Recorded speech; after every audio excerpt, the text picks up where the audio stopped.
Dans cette vidéo, je vous propose que l'on échange sur un discours fondateur de la République, un discours important, celui de Victor Hugo sur la misère. Cette vidéo nous permettra de voir comment ce discours est arrivé et surtout quelle est la réponse qu'aurait pu faire Victor Hugo au regard de ce discours dans le contexte actuel. Victor Hugo, alors élu député, est chargé de réprimer les émeutes ouvrières de juin 1848. C'est en s'acquittant de cette mission qu'il dira avoir vraiment pris conscience des conditions de vie des Parisiens. Dans ce contexte, lorsqu'Armand de Melun présente un texte visant à constituer un comité destiné à préparer les lois relatives à la prévoyance et à l'assistance publique, Victor Hugo déclame un discours bien connu: détruire la misère. Dans ce discours, Victor Hugo fait une analogie qui est classique dans la philosophie, de Rousseau ou de Hobbes. Faisant de la société politique un corps humain, il peut alors découper qui en est la tête, le cœur ou les membres. Dans cette analogie, Victor Hugo glisse une métaphore liant les maladies du corps humain aux maladies dont pourrait souffrir la politique en France. Alors que la maladie la plus contagieuse au XIXe siècle, c'était la lèpre, le seul nom de cette maladie évoquait un sentiment de peur et de sidération. Au XXIe siècle, nous avons eu la Covid qui détient une force symbolique comparable. Au-delà de la crainte qu'évoque cette maladie, elle transcende, elle aussi, le seul aspect médical, faisant surgir très rapidement des sujets politiques, de désinformation, de colère ou de remise en cause des incarnations de l'autorité. Le discours de la misère de Victor Hugo reste un discours polémique. Seulement, il invite à l'action publique, à la réformation morale des hommes et des élus dans un contexte de forte tension politique.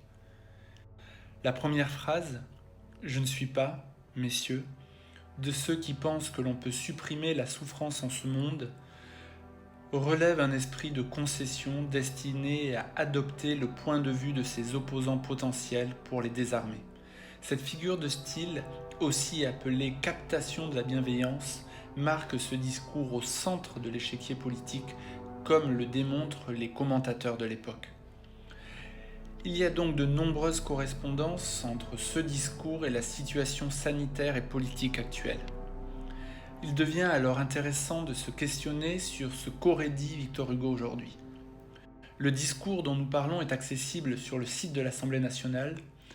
Je vous en fais lecture avec, à la marge, quelques adaptations toutes personnelles vis-à-vis de la situation actuelle. N'hésitez pas à me dire en commentaire si cela vous parle, si pour vous aussi cela résonne avec l'actualité. Voilà, nous y sommes. Je vous fais lecture du discours de la misère de Victor Hugo en réponse à l'actualité sociale et politique. Je ne suis pas, mesdames, messieurs, de ceux qui croient qu'on peut supprimer la souffrance en ce monde. La souffrance est une loi de l'univers. Mais je suis de ceux qui croient et qui affirment qu'on peut détruire la misère. Remarquez-le bien. Mesdames, messieurs, je ne dis pas diminuer, amoindrir, limiter, circonscrire, je dis détruire. Les législateurs et les gouvernants doivent y songer sans cesse, car en pareille matière, tant que le possible n'est pas fait, le devoir n'est pas accompli. La misère, mesdames, messieurs, j'aborde ici le vif de la question. Voulez-vous savoir jusqu'où elle peut aller, jusqu'où elle va? Je ne dis pas en Syrie ou en Somalie, je ne dis pas au Moyen-Âge, je dis en France, je dis ici, je dis à Lyon, Bordeaux ou à Paris, et au temps où nous vivons aujourd'hui. Voulez-vous des faits? La misère est une maladie de la société, comme la diphtérie est une maladie de l'homme. La misère, elle peut disparaître, comme la diphtérie. Oui, il y a dans Paris, dans Lyon, dans Bordeaux, de ces faubourgs que le vent de l'émeute soulevait naguère si aisément, il y a des rues, des maisons, des cloaques, où des familles entières vivent pêle-mêle dans des logements sans fenêtres, hommes, femmes, jeunes filles, enfants, n'ayant pour lit, n'ayant pour couverture, j'ai presque dit pour vêtements, que des monceaux de vos ordures ramassées dans vos points de dépôt pour faire vos chiffons. Ils vivent en sous-sol, dans nos villes, telles des créatures qui s'enfouissent toutes vivantes pour échapper au froid de l'hiver. Voilà un fait. En voulez-vous d'autres ? Ces jours-ci, un malheureux homme de science, car la misère n'épargne pas plus les professions médicales que les professions manuelles, un malheureux homme s'est noyé dans sa misère, mort de noyade dans les eaux territoriales de la République. Et on l'a constaté après sa mort, il n'avait pas mangé depuis 6 jours. En France, mesdames, messieurs, on souffre du manque de médecins.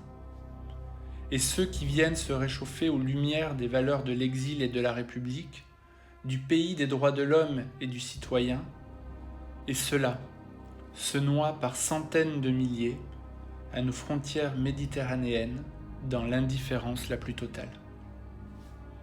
Voulez-vous autre chose de douloureux ici ? Il y a quelques mois, pendant la recrudescence de la Covid, lors du dernier grand confinement, on a trouvé une mère et ses 4 enfants qui cherchaient leur nourriture dans les débris immondes et pestilentiels des charniers de Montfaucon. Eh bien, mesdames, messieurs, je dis que ces faits-là ne doivent pas être. Je dis que la société doit dépenser toute sa force, toute sa sollicitude, toute son intelligence, toute sa volonté, pour que de telles choses ne soient pas.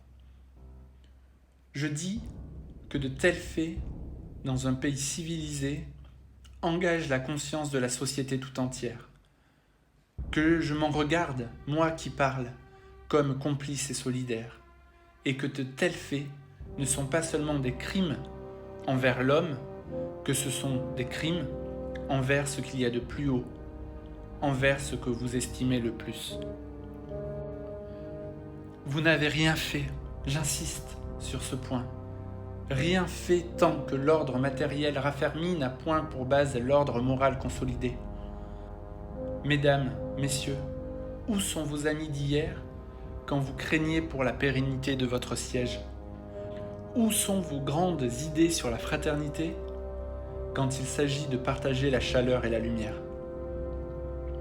Vous venez il y a peu, avec le concours de la gendarmerie, des CRS et des policiers, de sauver la société régulière, le gouvernement légal, la paix publique, la civilisation.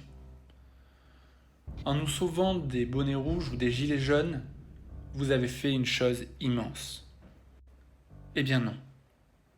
Non, mesdames, non, messieurs, vous n'avez rien fait. Tant que la frustration face aux promesses non tenues conduira à de la violence, notamment pour cet ouvrier à qui on avait dit que la mondialisation serait une libération, tant que cette frustration ne deviendra pas le carburant à un monde nouveau, un carburant pour un futur désirable et partagé, vous n'aurez rien fait. Tant que la colère de ce haut diplômé à qui on avait vendu le mythe de la méritocratie ne trouvera pas du sens à sa jeunesse passée dans les livres pour, au final, livrer vos repas à vélo, vous n'aurez rien fait. Tant que les excuses, les délégations de responsabilité vers un autre, plus loin, plus gros, plus détaché de nous, tant que ces excuses primeront sur nos actions pour maintenir un climat viable et une biodiversité acceptable pour les générations qui viennent, vous n'aurez rien fait. Tant que l'ordre moral raffermi n'a pas pour base l'ordre moral consolidé, vous n'avez rien fait tant qu'au-dessous de vous, une partie du peuple est là et désespère. Tant que ceux qui pourraient travailler et demandent à travailler ne trouvent pas de travail. Tant que ceux qui sont vieux et ont travaillé toute leur vie sont laissés sans autres espoirs que d'attendre la mort dans une chambre solitaire sans regard ni activité. Vous n'avez rien fait tant que mourir dans la dignité ne sera pas un droit. Vous n'avez rien fait tant que l'usure dévore nos campagnes. Vous n'avez rien fait tant qu'il n'y a pas de loi œcuménique qui vienne donner un statut et une respectabilité à toutes les familles et surtout apporter secours et sécurité aux enfants qui en sont nés. Vous n'avez rien fait tant que l'homme méchant dans l'œuvre souterraine qui se poursuit encore a pour collaborateur fatal l'homme malheureux. Ce n'est donc pas à votre générosité que je m'adresse. Je m'adresse surtout à votre sagesse. C'est l'anarchisme, le populisme, la démagogie qui ensemble ouvrent les abîmes, mais c'est la misère qui les creuse.